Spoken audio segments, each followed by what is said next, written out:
दोस्तों नमस्कार, मेरे चैनल पर आपका स्वागत है। दोस्तों आज हम एक ऐसे गंभीर विषय को लेकर के आपके पास आए हैं कि जिसके बारे में आप जानेंगे तो आप भी आश्चर्यचकित हो जाएंगे।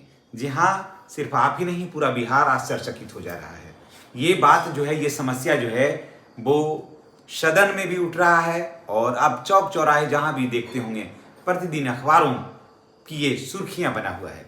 जी हाँ, बिहार में जो शिक्षकों की जो बहाली हुई उसको लेकर के क्या कुछ हुआ है हम बताते हैं।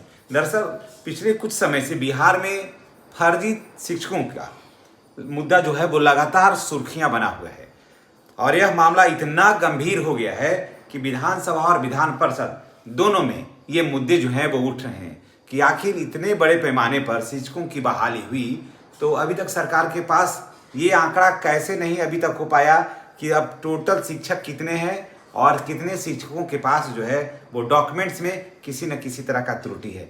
आखिर सरकार कितने दिन के बाद इसको क्लियर करेगी और शिक्षक जो हैं वो नए नए हम लोग बहाली कर रहे हैं, नई बहालियां हो रही है और अभी तक जो गलत तरीके से सिस्टम में आ गए हैं उनके लिए सरकार कौन सा कदम उठा रही है। ये मुद्दे जो है ना वो काफ़ी गंभीर हैं। जब सदन में इतना गंभीर मुद्दा बार बार जब उठ रहा है तब शिक्षा विभाग जो है वो सक्रिय हो गया है। अब देखिए, अब आपको बता दें कि जहानाबाद से एक बड़ी कार्रवाई की गई है। पहले मैंने बताया था मधुबनी और आसपास में उनके यहाँ भी बहुत सारे शिक्षक जो थे वो फर्जी थे। ऐसे शिकायत जो है वो कई जिले से आ रहा है। आप कुछ दिन पहले देखे होंगे कि नालंदा का क्या हालत था। तो उसी सिलसिले में देखिए 10 शिक्षक और शिक्षिकाओं पर जो फर्जी नियुक्ति, जहानाबाद की बात कर रहा हूँ, नियुक्ति पर कार्रवाई हुई है और बताया जा रहा है कि मामला 2017 का है जिसका केस नंबर भी दर्ज किया गया है और अब जांच पूरी होने के बाद कार्रवाई शुरू की गई है। किन शिक्षकों पर आरोप साबित हुए हैं उनके खिलाफ हटाने का, जिनके विरुद्ध ये आरोप साबित हो गया है उनको हटाने की जो प्रक्रिया है वो शुरू कर दी गई है। इसी तरह आपने देखा हुआ कि मधुबनी में भी बड़ी खबरें सामने आई और वहाँ 16 शिक्षकों के ऊपर ये गाज गिरा और 100 से ऊपर शिक्षक जो वहाँ आसपास के जो वहाँ हैं वो उस लिस्ट में है, वो संदेह के घेरे में है। अब सवाल ये उठता है कि अगर किसी शिक्षक का फर्जी प्रमाण पत्र या गलत तरीके से नौकरी हासिल कर ली है तो उसे न सिर्फ नौकरी से हाथ धोना पड़ेगा बल्कि उन्होंने जो पैसा कमाया है, अब तक जो पैसा कमाया है वो राशि भी उन्हें लौटाना पड़ेगा और लौटाना पड़ रहा है।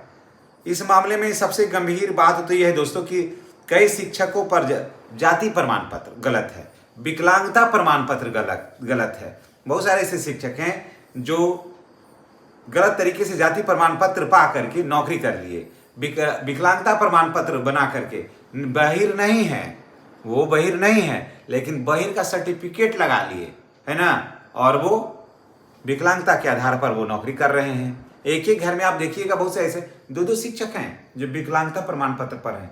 पहले बिल्कुल ठीक थे, स्कूल में भी आते हैं, पढ़ाते हैं बढ़िया से, सर्टिफिकेट खाली लगा हुआ है विकलांगता का, बाकी तो तनी सन भी खट से भी आवाज़ होता है तुरंत सुन जाते हैं। तो ये इन सारे शिक्षकों के ऊपर भी कार्रवाई होना तय है और इनके खिलाफ भी जो FIR है वो दर्ज कराई जाएगी और कानूनी कार्रवाई भी की जाएगी। इधर शिक्षा विभाग ने एक और बड़ा कदम उठाया है दोस्तों।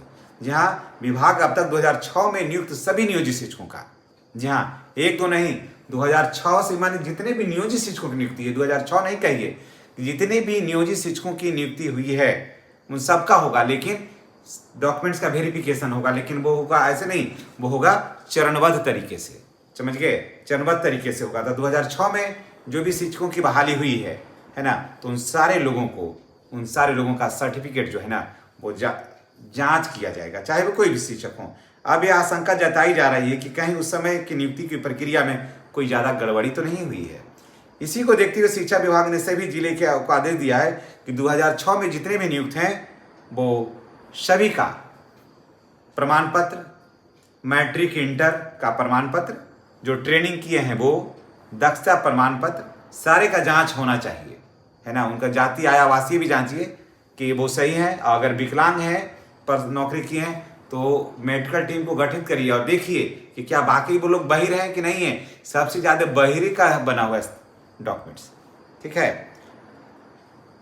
कटिहार जिले में इस संबंध में डीपीओ स्थापना की ओर से सभी प्रखंड शिक्षा पदाधिकारियों को निर्देश जारी किया है कि आदेश में साफ कहा है कि 1 सप्ताह के भीतर, जहाँ 1 सप्ताह के भीतर सभी शिक्षकों का पूर्ण विवरण उपलब्ध कराया जाए। उनका नाम, उनके पिता का नाम, उनका जन्म तिथि, निवास स्थान, जाति, विकलांगता है या नहीं, उसका प्रमाण पत्र, सारा कुछ जो है वो सीटेड है या जो भी है वो सब कुछ लगा के दीजिए कि क्या है, ट्रेनिंग कब से की है, कहाँ की हैं, ये सारा कुछ करना है।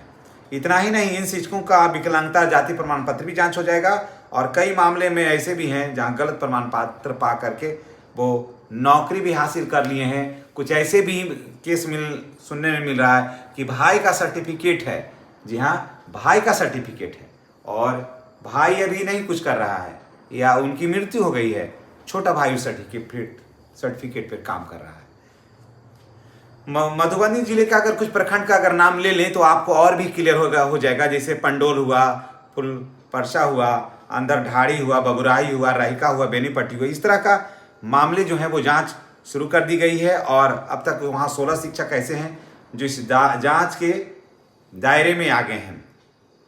अब इन सवालों के बाद अब सरकार इस मामले को गंभीरता से लिया है और बड़े स्तर पर जांच की जो प्रक्रिया है वो शुरू हो गई है, बड़े स्तर पर। और ये सिर्फ वहाँ नहीं होगा, ऐसा नहीं कि मधुबनी में हुआ, कटिहार में होगा, जहानाबाद में हुआ, औरंगाबाद नहीं होगा, मधुबनी नहीं थे, बेतिया नहीं होगा या नवादा नहीं होगा, ऐसी बात नहीं है, सभी जगह होगा। अब देखना होगा कि इस अभियान में पूरे राज्य में कितनी तेजी से ये अभियान आगे बढ़ता है और ये आंच जो है वो कितने शिक्षकों को अपने लपट में लेती है।